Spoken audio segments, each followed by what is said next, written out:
श्री अरविंद के व्यक्तित्व में योगी, कवि और दार्शनिक तीनों का समन्वय था। उस महान आत्मा को दूसरों की अभिव्यक्ति के माध्यम से जानना या व्यक्त करना मुमकिन नहीं है। इसलिए इस फिल्म में हमने उनके कारावास जीवन के अनुभवों का वास्तविक सारांश उनकी आत्मवाक के साथ नाट्य रूपांतरण के रूप में दर्शाया है। हमने उन्हीं तथ्यों को फिल्म में शामिल किया है जिनका उल्लेख श्री अरविंद ने स्वयं किया है, अर्थात उनके द्वारा स्वयं के कारावास जीवन का जो कुछ वृत्तांत किया गया है उसे वैसा ही रखा गया है। उस काल तथा घटनाक्रम को जीवंत करने का हमारा प्रयास मौलिक एवं तर्कसंगत है।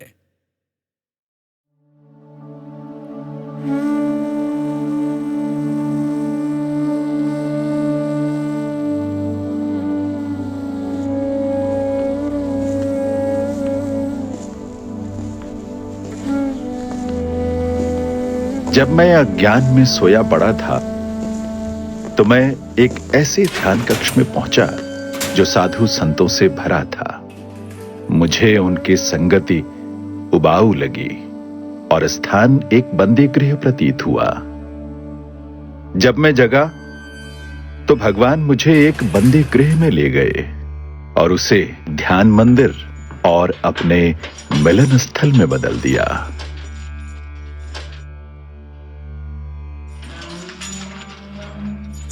कंबल, थाली, कटोरी रखकर जेलर के चले जाने पर मैं जेल का दृश्य देखने लगा। लाल बाजार की हवालात की अपेक्षा यह निर्जन कारावास अधिक अच्छा लगा। वहां उस विशाल कमरे का अकेलापन और भी गहरा था। यहां छोटे से कमरे की दीवारें मानो बंध रूप में पासा ब्रह्ममय हो आलिंगन में भर लेने को तैयार थीं। 9 फीट लंबा और 5-6 फीट चौड़ा, इसमें कोई खिड़की नहीं। सामने लोहे का एक बड़ा सा दरवाजा। ये पिंजरा ही बना मेरा बसेरा।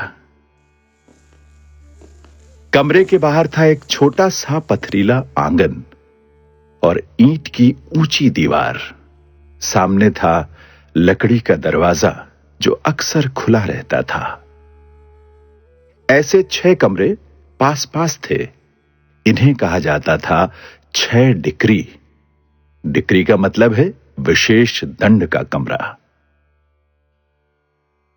हम जिस अपराध में पकड़े गए थे वो भी सामान्य खून, चोरी, डकैती नहीं था देश के लिए विदेशी सरकार के विरुद्ध युद्ध करने का षड्यंत्र, जिस पर कईयों को अपराधी ठहराने में सबूत का बिल्कुल अभाव था। पुलिस का संदेह ही था उनके पकड़े जाने का एकमात्र कारण। मैं वंदे मातरम के दफ्तर में बैठा था, तभी मुजफ्फरपुर का एक टेलीग्राम मिला।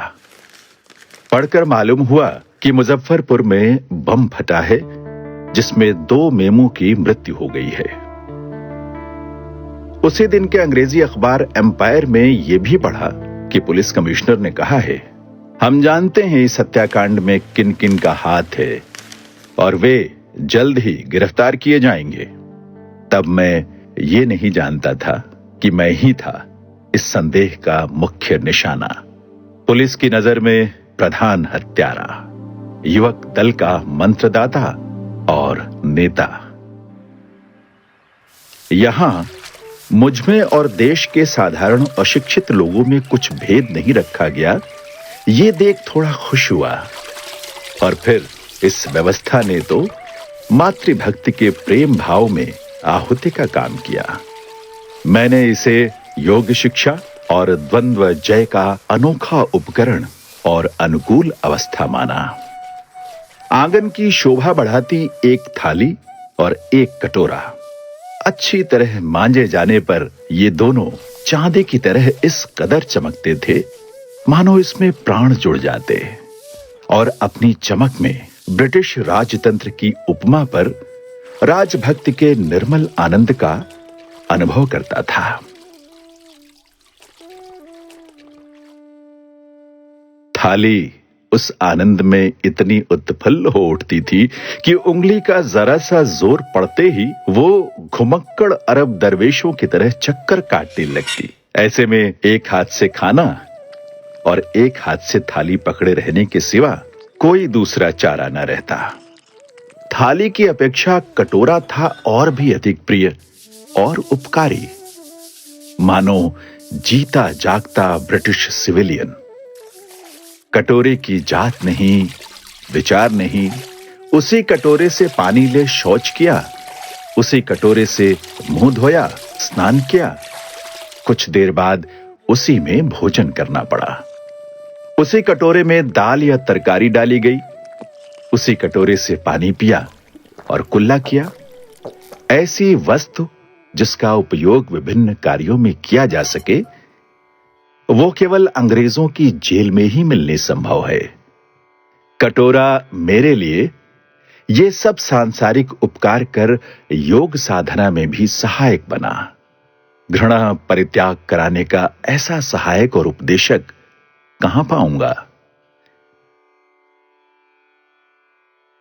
निर्जन कारावास विशेष दंड में गिना जाता है और उस दंड का मूल सिद्धांत है, जितना संभव हो मनुष्य संसर्ग और खुले आकाश से दूर रखना।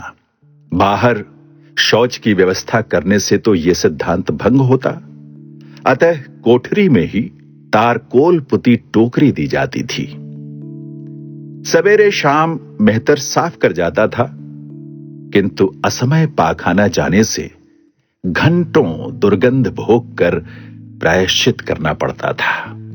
नहाने की व्यवस्था से पीने के पानी की व्यवस्था और भी निराली थी। तपती गर्मी में प्यास बुझाने का उपाय था टीन की बाल्टी का गर्म पानी। ऊपर से मेरे छोटे से कमरे में हवा का प्रवेश लगभग निषिद्ध था। कमरा जलती भट्ठी सा हो उठता था। इस भट्ठी में पशुओं की तरह पिंजरे में रख पशुओं जैसा दाना पानी, धूप, वर्षा व ठंड सहन कराने से मेरे मन में तब विरक्ति की भावना नहीं जगी। गर्मी के कारण जब बिस्तर पर रहा नहीं जाता, तब जमीन पर लौट जाता था। माता वसुंधरा की शीतल गोद के स्पर्श का क्या सुख है, ये तभी जाना।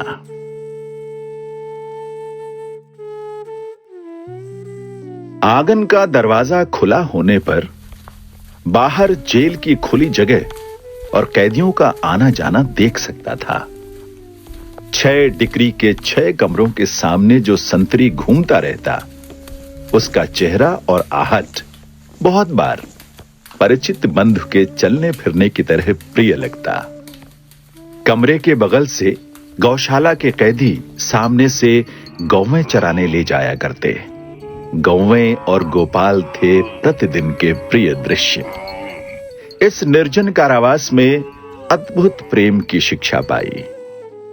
यहां आने से पहले मनुष्यों के साथ मेरा व्यक्तिगत लगाव काफी सीमित था और पशु पक्षियों से तो बिल्कुल ही नहीं। कारावास में रहकर समझ सका कि जीवों के प्रति भी मनुष्यों का स्नेह उमड़ सकता है। गौ, पक्षी, चींटी तक को देख मन आनंदित हो सकता है। इस तरह कारावास का पहला दिन शांति से कट गया।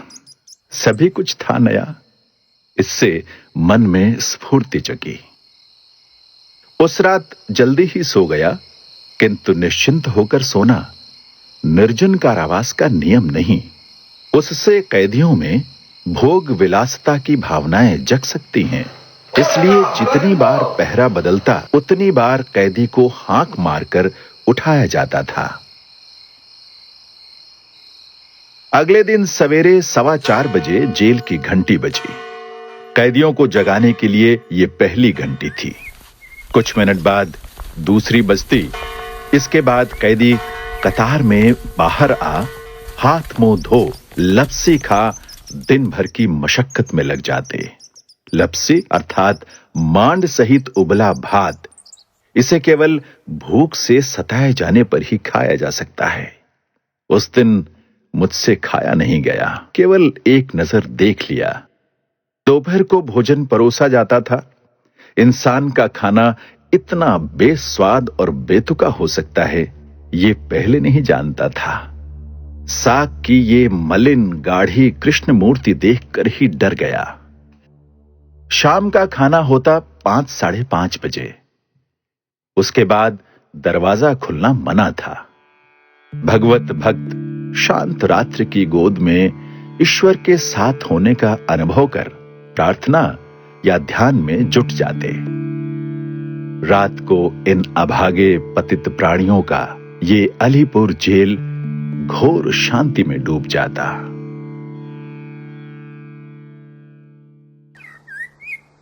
यहां अपने देश के कैदी अपने देश के किसान, लुहार, कुम्हार आदि के साथ समान आहार, समान रहन सहन, समान कष्ट, समान मान मर्यादा पाकर मैंने जाना कि सर्व शरीरवासी नारायण ने इस साम्यवाद, इस एकता, इस देशव्यापी भाईचारे से सहमत हो मानो मेरे जीवन व्रत पर अपनी मुहर लगा दी हो। इस निर्जन कारावास में समय बिताने के लिए पुस्तक या दूसरी कोई वस्तु के बिना कुछ दिन रहना पड़ा। बाद में जेल सुपरिंटेंडेंट इमर्सन साहब की अनुमति से मैंने कर्मचारियों से कलम, दवात और चिट्ठी के लिए जेल के छपे कागज मंगवा अपने पूजनीय मौसा संजीवनी के सुप्रसिद्ध संपादक को धोती, कुर्ता और पढ़ने की किताबों में गीता और उपनिषद भेजने का अनुरोध किया। इन 2 पुस्तकों को मुझ तक पहुंचने में 2-4 दिन लगे। तब तक निर्जन कारावास का महत्व समझने का भरपूर अवसर मिला। यह भी जाना कि ऐसे कारावास में अडिग और तेज बुद्धि भी नाश हो सकती है और इंसान पागल तक हो सकता है। किंतु इसी अवस्था में भगवान की असीम कृपा और उनके समीप होने का कितना दुर्लभ अवसर है, ये भी तभी जाना।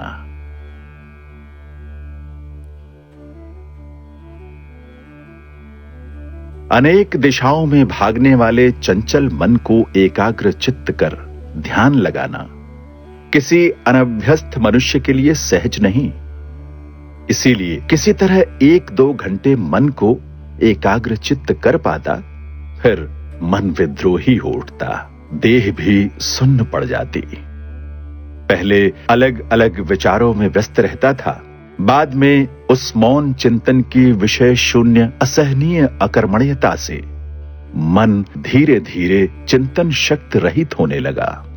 ऐसी अवस्था होने लगी मानो हजारों धुंधले विचार मन के सभी दरवाजों के चक्कर काट रही हों, और 2-1 प्रवेश करने में समर्थ भी हो जाए तो मन के सन्नाटे से भयभीत हो चुपचाप भाग खड़े होते।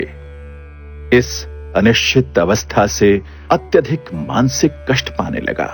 प्रकृति की शोभा देखकर दुखित मन को सांत्वना मिले, इसी आशा से बाहर की ओर निहारा, किंतु उसी एकमात्र वृक्ष, नीलाकाश के सीमित टुकड़े और जेल के उसी नीरस दृश्य से मनुष्य का ऐसी अवस्था प्राप्त मन भला कितनी देर सांत्वना पा सकता है।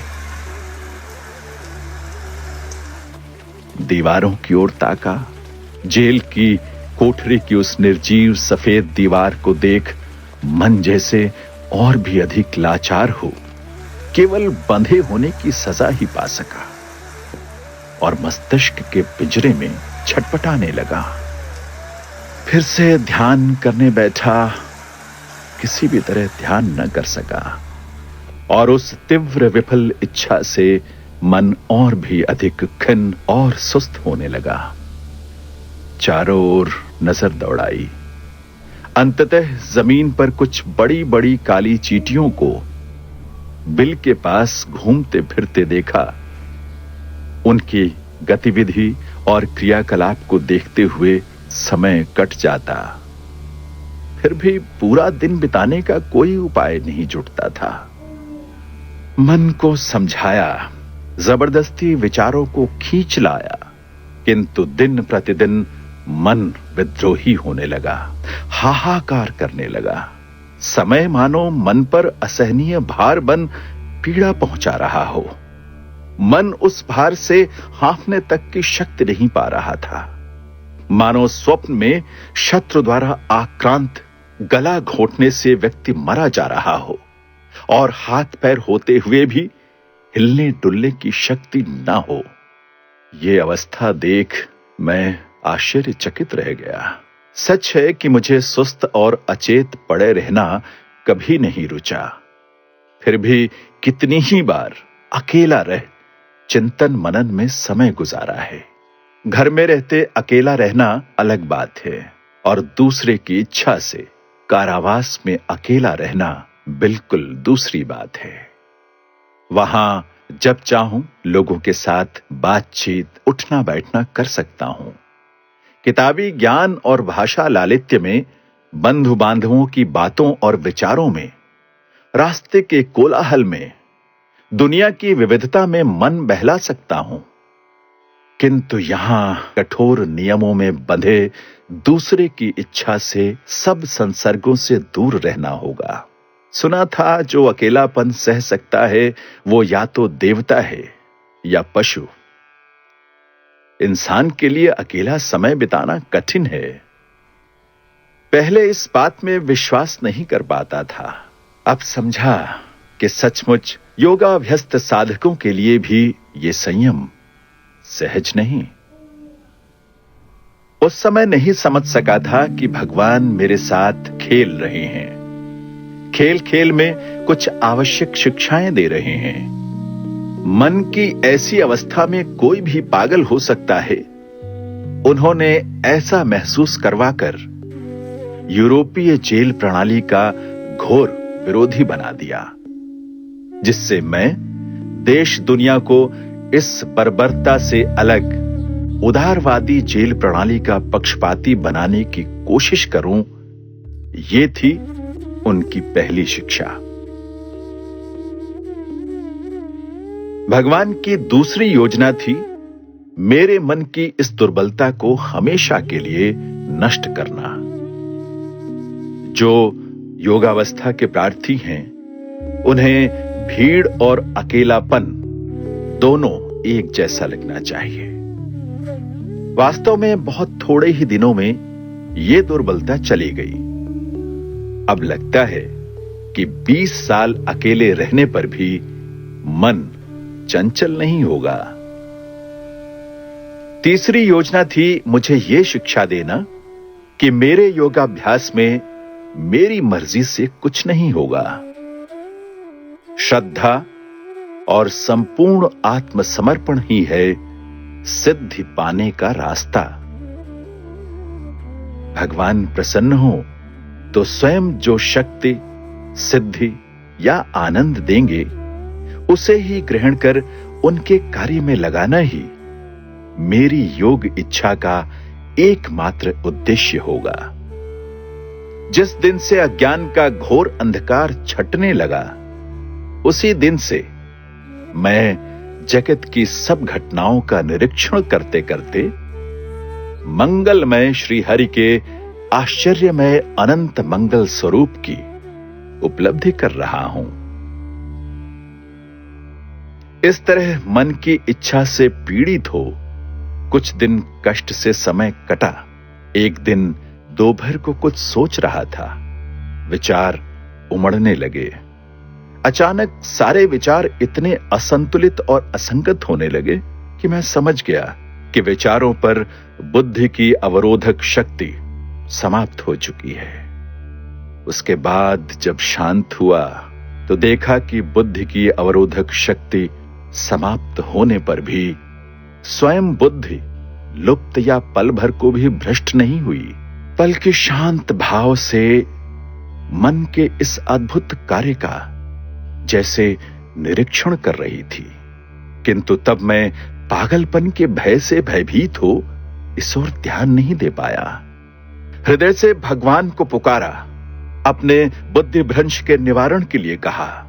उसी क्षण मेरे अंतरात्मा में अचानक ऐसी शीतलता छाने लगी उत्साहित मन ऐसा प्रेममय, प्रसन्न और परम सुखी हो उठा कि जीवन में पहले कभी इतनी सुखमय अवस्था का अनुभव नहीं कर सका था।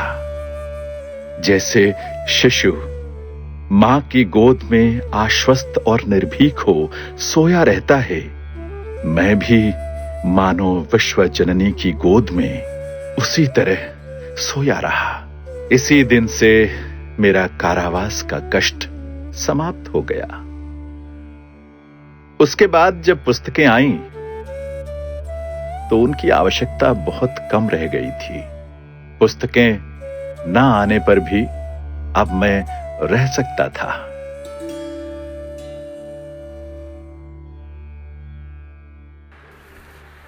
अक्सर पुलिस तरह तरह के सबूत गवाह लाकर तमाशा करती। हम सबको शिनाख्त के लिए लंबी कतार में खड़ा किया जाता।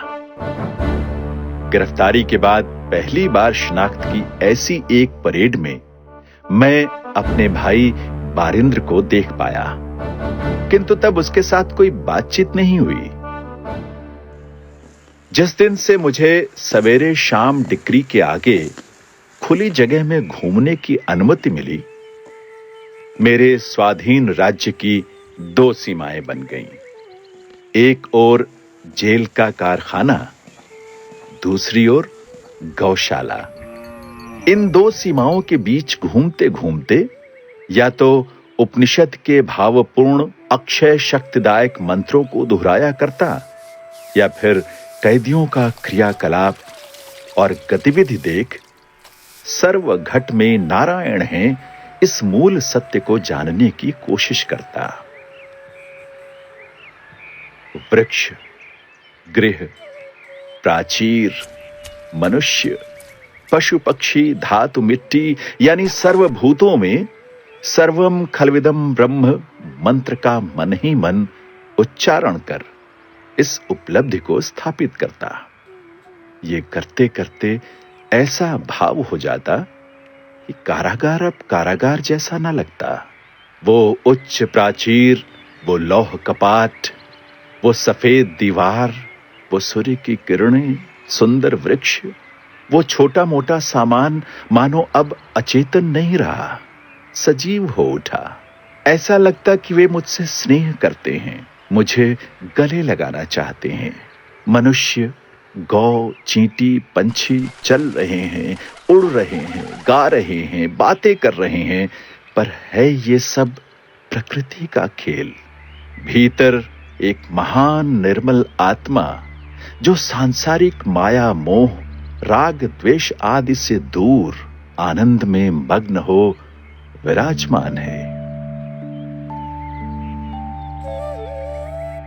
कभी कभी ऐसा अनुभव होता मानो भगवान श्री कृष्ण उस वृक्ष के नीचे खड़े आनंद की वंशी बजा रहे हैं और उस माधुर्य से मेरा हृदय मोहे ले रहे हैं। कभी ऐसा लगता वो मुझे अपना बाल सखा समझ मेरे संग लुका छिपी का खेल खेल रहे हैं। कभी उनके मन भावन रूप का दर्शन प्राप्त होने का भाव मन में आता, तो कभी ऐसा लगता जैसे सच्चिदानंद स्वरूप भगवान श्री कृष्ण मुझे अपनी बाहों में भर ले रहे हैं। इस प्रकार श्री कृष्ण का साक्षात दिव्य दर्शन प्राप्त होना उनके प्रति भक्ति भाव का परिणाम है या मेरे प्रति उनकी विशेष अनुकंपा, ये मेरी समझ से परे है। जो भी है, इस भाव के उदय होने से अंतरात्मा में एक निर्मल प्रबल शांति विराजने लगी। उसका वर्णन नहीं किया जा सकता। प्राणों का कठिन आवरण खुल गया और सभी जीवों पर प्रेम उमड़ पड़ा। प्रेम के साथ दया, करुणा, अहिंसा इत्यादि सात्विक भाव मेरे हृदय में पनपने लगे और जैसे जैसे वे बढ़ने लगे वैसे वैसे आनंद भी बढ़ा और निर्मल शांति भाव गंभीर हुआ। मुकदमे की चिंता पहले ही दूर हो गई थी। अब उससे उल्टा विचार मन में आने लगा। भगवान मंगलमय हैं। मेरे मंगल के लिए ही मुझे कारागृह में लाए हैं। कारा मुक्ति और अभियोग खंडन अवश्य ही होगा, ये दृढ़ विश्वास जम गया। इसी बीच मजिस्ट्रेट की अदालत में मुकदमा शुरू हुआ। निर्जन कारागृह में समय काटना जितना सहज और सुखकर लगने लगा, उतना इस मुकदमे के जीवन मरण वाले खेल के बीच समय काटना आसान नहीं रहा। अदालत का समय केवल उबाऊ ही महसूस होता था। 4:30 बजे कैदियों की गाड़ी में बैठ खुशी खुशी जेल लौट आता। हम अदालत में किताब, रोटी, चीनी जो इच्छा हो बेहिचक ले जाते। पहले पहल छिपाकर, बाद में खुलेआम। मुकदमे का स्वरूप कुछ विचित्र था। मजिस्ट्रेट, सलाहकार, गवाह, सबूत, कैदी सभी कमाल के थे। हर बार उन्हीं गवाहों और सबूतों को पेश करना, वही सलाहकार का नाटकीय अभिनय, वही मजिस्ट्रेट की बच्चों जैसी चंचलता, वही कैदियों का निराला स्वभाव देख लगता था कि हम ब्रिटिश न्यायालय में नहीं, किसी काल्पनिक लोक में बैठे हैं। इधर कारागार में हर कोई नरेंद्र नाथ गोस्वामी की साजिश जान चुका था कि वो हम जैसे अभियोगियों के खिलाफ झूठी गवाही तैयार करने में पुलिस की मदद कर रहा है। मगर गोस्वामी यानी गोसाई ये समझ रहे थे कि किसी को कुछ नहीं पता। किंतु कुछ दिन बाद ये हुक्म हुआ कि अब हमें और निर्जन कारावास में न रख, एक साथ रखा जाएगा। तब उस नए इंतजाम से परस्पर मेल जोल के बीच एक दिन 2 लड़कों के साथ गोसाई का झगड़ा हुआ।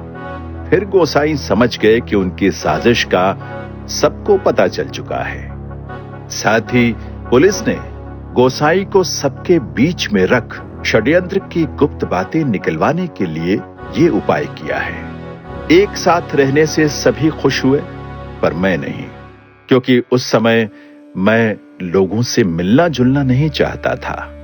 तब मेरी साधना खूब जोरों से चल रही थी।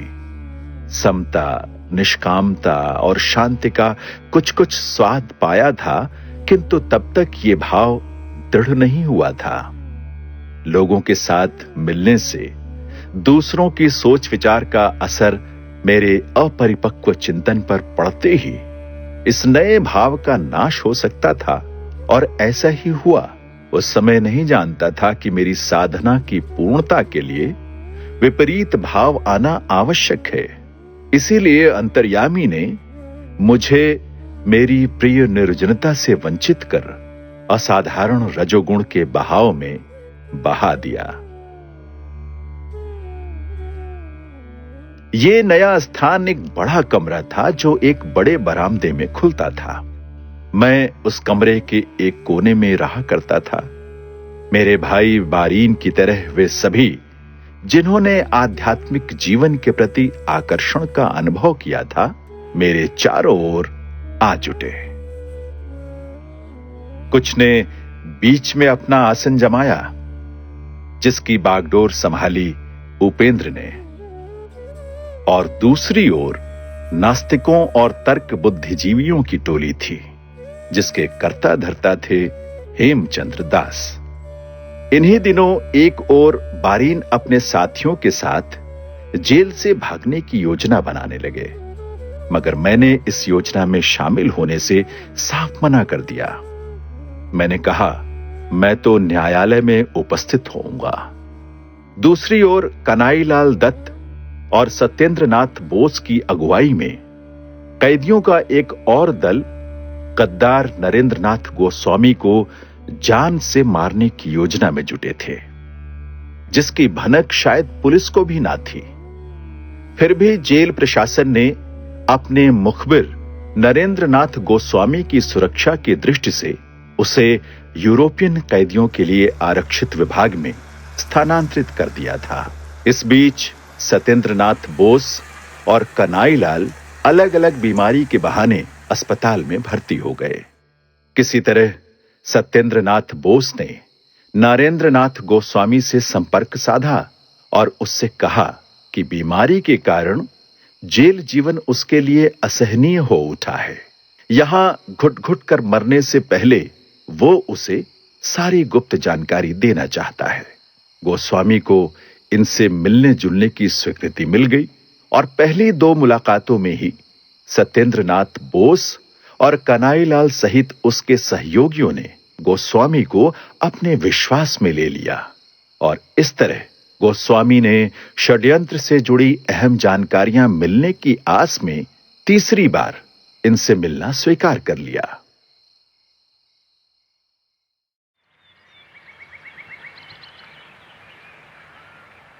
31 अगस्त को वो हमेशा की तरह अपने अंग्रेज अंगरक्षक के साथ अस्पताल में पहुंचा। सत्येंद्रनाथ बोस चुपचाप उसे गुप्त जानकारी बताने के बहाने एक ओर ले गए। कन्हैयालाल ने भी वहां तक पहुंचने में देर नहीं की। अचानक से दोनों ने रिवॉल्वर निकालकर गोस्वामी को मारने की कोशिश की। गोस्वामी और उसके अंगरक्षक घायल अवस्था में कुछ दूर तक भागने में सफल हुए। इधर सत्येंद्रनाथ और कन्हैयालाल जेल की सीढ़ियों और गैलरियों से गोलियां बरसाते हुए उनके पीछे पीछे भागे। अंत में एक गोली गोसाई की पीठ में जा लगी। वो नाली में लुढ़क गया। खतरे की घंटी बजने लगी। उसी समय पागलों की भांति भागता हुआ एक कैदी चिल्लाने लगा, मर गया, नरेन गोसाई मर गया। इस प्रकार अभियोग लगाने वालों को अपने मुखबिर से हाथ धोना पड़ा। फिर भी हमारे सिर पर कई बड़े बड़े आरोप लगे थे जिसे बेबुनियाद साबित करना आसान नहीं था। जज चार्ल्स ऑर्टन बीचक्राफ्ट मुझे बहुत पहले से जानते थे। एक ही काल में हम दोनों ने कैम्ब्रिज में पढ़ाई की थी और इंडियन सिविल सर्विस की परीक्षा में भी दोनों साथ साथ गए थे। मुझसे आखिरी बार मुलाकात हुए बरसों बीत गए थे। अब दोनों का आमना सामना हुआ भी तो एक अदालत की कुर्सी पर तो दूसरा कटघरे में। साथ ही महाशय चितरंजन दास, जो नामी वकील और देशभक्त होने के साथ साथ मेरे पुराने मित्र थे, मेरे बचाव में आए। अब तो जैसे मुकदमे की सारी धारा ही बदल गई। सरकारी अभियोक्ता द्वारा जुटाए गए सभी प्रमाणों को परखा गया। झूठे आरोपों के सभी तर्कों का खंडन किया गया। सरकारी वकील नॉर्टन साहब के काल्पनिक ढांचे ढह गए। यदि नॉर्टन साहब के हाथ कानून से बंधे नहीं होते तो उनकी जेब में बड़ा पिस्तौल हमारी जान तक ले लेती। पता नहीं भरी अदालत में पिस्तौल लेकर आना उनकी आत्मसुरक्षा के लिए आवश्यक था या कुछ और, ये तो हमें पता नहीं। मगर झूठ को सच बनाने का उनका जो तर्क वितर्क का खजाना था वो अब खाली हो चुका था, क्योंकि अदालत में अब केवल चितरंजन दास की आवाज ही गूंज रही थी। ऐसा लग रहा था मानो चितरंजन दास के शब्दों में दैवीय शक्ति समाहित हो और उसी के माध्यम से मेरे निर्दोष होने के कई तर्क प्रस्तुत किए जा रहे थे। माय लॉर्ड, मेरे मुवक्किल श्री अरविंद घोष के राजनीतिक विचारों में उनके दार्शनिक विश्वास के संस्कार हैं। वेदांत जिस आदर्श को व्यक्ति के लिए प्रस्तुत करता है, ये उन्हीं आदर्शों को भारतवासियों के सामने रखते रहे हैं। निश्चय ही इस वाद विवाद के खत्म हो जाने के बाद इन्हें देशभक्ति के कवि, राष्ट्रीयता के मसीहा और मानवता के प्रेमी के रूप में याद किया जाएगा मिलॉर्ड। इनके देहांत के बाद भी इनके शब्द केवल भारत में ही नहीं बल्कि समुद्र पार देश देशांतरों में भी गुंजित और प्रतिगुंजित होते रहेंगे। माय लॉर्ड, मेरा दावा है कि इस स्थिति का मनुष्य केवल आपकी अदालत के सामने नहीं, विश्व इतिहास की अदालत के सामने खड़ा है। With deepest concern, I want to highlight the fact काफी गंभीरता से मैंने अभियुक्त अरविंद घोष के लेखों, इनके भाषणों, इनके पत्र व्यवहार इत्यादि को पढ़ा, उनका विश्लेषण किया, जिनका उपयोग इन पर आरोप साबित करने के लिए किया गया है। लेकिन ये सभी कुछ उसी उच्च आदर्श से प्रभावित हैं जिनका उद्देश्य भारत के पुनर्जन्म के सिवाय और कुछ न था। इसके अलावा बाकी बचे तथ्य इस बात को बिल्कुल ही नहीं प्रमाणित कर पा रहे हैं कि अभियुक्त उस षड्यंत्र में शामिल था। इसलिए ये न्याय संगत न होगा कि इतने बड़े आरोप के लिए मिस्टर अरविंद घोष को मैं दोषी सिद्ध कर दूं। इसलिए अदालत अरविंद घोष को बाइज्जत बरी करती है।